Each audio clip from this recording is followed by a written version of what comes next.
प्यारे बच्चों, आपके अपने प्यारे से यूट्यूब चैनल मैथ मस्ती पे मैं स्वागत करता हूँ। मैं डीके सर। आज देखेंगे कक्षा 10 की पहली क्लास, जो कि आज आपको संख्याओं के बारे में आपको बताया जाएगा। ठीक है, लास्ट तक देखिएगा। ओके, हर्षरूप शर्मा यानी मनोहरे की किताब से हम लोग सारे टॉपिक सीखेंगे। और पहला चैप्टर आपका रियल नंबर आता है, वास्तविक संख्याएं। आज सीखेंगे संख्याएं कितनी प्रकार की होती है और कौन कौन सी होती है। संख्याएं दो प्रकार की होती है, वास्तविक संख्या और काल्पनिक संख्या। वास्तविक संख्या की शादी यहाँ पे हो जाती है तो इसके विस्तार देखिएगा, लेकिन काल्पनिक संख्या की शादी फर्स्ट ईयर में करवाएंगे 11 में, तो वहां देखेंगे, इसलिए इसको 31 कर दिया। ठीक है, वास्तविक संख्या यानी परिमेय संख्या और अपरिमेय संख्या के समूह को ही वास्तविक संख्या कहते हैं। ओके, वास्तविक संख्याएं कौन कौन सी होती चलिएगा देखते हैं आज नंबर से। सबसे नंबर एक आता है प्राकृतिक संख्याएं, नेचुरल नंबर, जिसे यन से लिखते हैं। वे संख्याएं जिनकी सहायता से गणना करते हैं। प्यारे बच्चों ध्यान दीजिएगा, वे संख्याएं जिनकी सहायता से गणना करते हैं, जैसे 1 2 3 4 डॉट डॉट डॉट डॉट। दूसरा नंबर पे आता है पूर्ण संख्या, होल नंबर जिसे कहते हैं। इसे W से लिखते, इसे N से लिखते थे। मैंने एक होल नंबर याद करने के लिए सारठीक बनाई थी, 0, यानी 0, ये आपकी कौन सी संख्या है? Natural number. यानी 0 और नेचुरल नंबर के समूह को ही, 0 और प्राकृतिक संख्या के समूह को ही हम पूर्ण संख्या या होल नंबर के नाम से जानते हैं। ओके, केवल 0 लगा देना, पूर्ण संख्याएं बन जाएंगी। पूर्णांक संख्याएं ये आपकी होती। पूर्णांक संख्या की परिभाषा क्या बताओगे? ये आपकी इतनी हो गई पूर्ण संख्या, ये आपकी हो गई ऋणात्मक संख्या। तो क्या बताओगे? पूर्ण संख्या और ऋणात्मक संख्या के समूह को ही हम पूर्णांक संख्या कहते हैं। पूर्णांक संख्याएं दो प्रकार की होती। पूर्णांक संख्याएं दो प्रकार की होती, कौन कौन सी? एक होती है धनात्मक पूर्णांक संख्या, जो धन में होती है। एक ऋणात्मक पूर्णांक संख्या, जो ऋण में होती। बस बात खत्म। धन वाली को Z+ से लिखते, ऋण वाली को Z- से लिखते। ओके, इसके बाद आता है परिमेय संख्या। परिमेय संख्या क्या होती है? अंश बटे हर के रूप में। वे संख्याएं जो अंश बटे हर के रूप में, उसे परिमेय संख्या कहते हैं।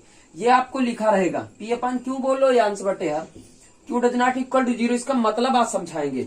अगर इसका मतलब यही ना, क्यों 0 नहीं है, यानी हर का मान 0 नहीं है। अगर 2/0 लिखा जाए तो इसका मान कितना आता है? 0। अगर 0/2 लिखा जाए इसका मान 0।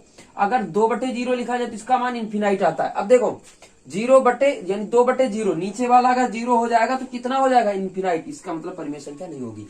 इसलिए किसी भी किताब में देखिएगा, कोई भी टीचर आपको पढ़ाएगा, ये जरूर बताएगा। ओके, ये साइड में लिखा मिलेगा। अपरिमेय संख्याएं वे संख्याएं जो केवल अंश के रूप में होती है। अंडर रूट के अंदर जितनी सारी संख्याएं पाई जाती हैं वो आपकी अपरिमेय संख्या होती है। भाज्य संख्याएं क्या होती हैं? वे संख्याएं जो एक और किसी भी संख्या से कट सकती, जैसे 4 6 8 10 डॉट डॉट डॉट। 1 से भी कट जाएगा, 4 से भी कट जाएगा, 2 से भी कट जाएगा। ठीक है।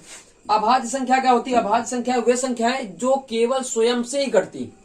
अभाज्य संख्या वे संख्याएं जो केवल स्वयं से ही कटती, जैसे 2।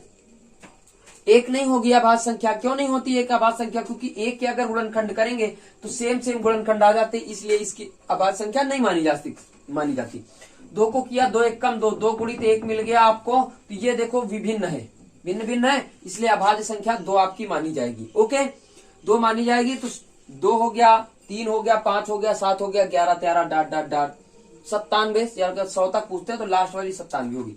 सबसे छोटी अभाज्य संख्या कौन सी होती? 2 ही होती। याद रखना, नोट कर लीजिएगा प्यारे बच्चों, सबसे छोटी अभाज्य संख्या 2 होती है। बात करते हैं कि सम संख्या और विषम संख्या की। सम संख्या वे संख्याएं जो 2 से कट जाती हैं, जैसे 2 4 6 8 10 डॉट डॉट डॉट। विषम संख्या वे संख्याएं जो 2 से नहीं कटती हैं, यानी 1 3 5 7 8 9 11। चलिएगा, बाय बाय, सभी से धन्यवाद। संख्याएं समझ में आ गई होंगी। आज आपको क्लास की पहली एक्सरसाइज यानी वास्तविक संख्याओं की पहली एक्सरसाइज आपको पढ़ाई जाएगी। ठीक है प्यारे बच्चों, तो लाइक शेयर कमेंट करना मत भूलिएगा, और डेली शाम को 7 बजे मिलते हैं। Bye bye.